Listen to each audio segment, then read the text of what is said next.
السلام علیکم، میں ڈاکٹر ذاکر یونان سے اور 18 جنوری کے اہم واقعات۔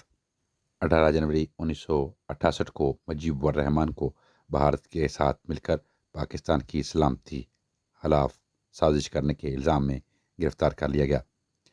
یہ سازش بعد ازاں اگرتلہ سازش کے نام سے مشہور ہوئی اور 18 جنوری 1970 کی دہائی میں تقریباً اگرتلہ سازش کیس کے سلسلے میں پاکستان میں مختلف گرفتاریاں عمل میں لائی گئیں۔ 18 جنوری 1902 میں عبدالعزیز آل سعود نے ریاض شہر پر قبضہ کر لیا، جو سعودی عرب کی بنیاد کا ایک اہم قدم تھا۔ اگر یہ قبضہ نہ ہوتا تو سعودی عرب آج بھی حجاز کے نام سے چل رہا ہوتا۔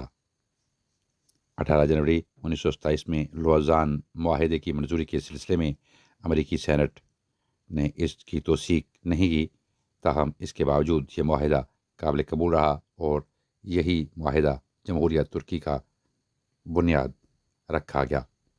18 جنوری 1871 کو جرمن سلطنت کا قیام عمل میں آیا۔ 18 جنوری 1949 میں اسرائیل کے قیام کے خلاف مزاحمت کے لیے عبدالقادر حسینی نے جہاد مقدس نامی فوج قائم کی۔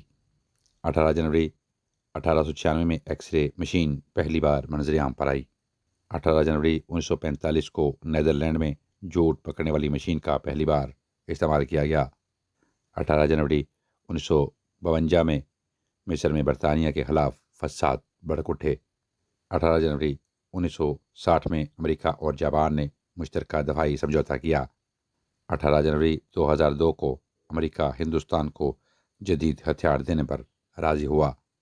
18 جنوری 1974 کو اسرائیل اور مصر کے درمیان جنگی ہتھیاروں کا معاہدہ طے پایا۔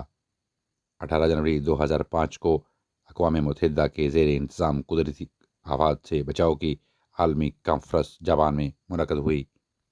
18 جنوری 1886 کو عثمانی منیف پاشا کی اعلیٰ تعلیم یافتہ صاحبزادی عارفہ خانم نے پہلا مسلم خواتین پر مبنی رسالہ نکالا، جس میں تعلیم نسواں اور اس کی اہمیت کو بھرپور اجاگر کیا گیا۔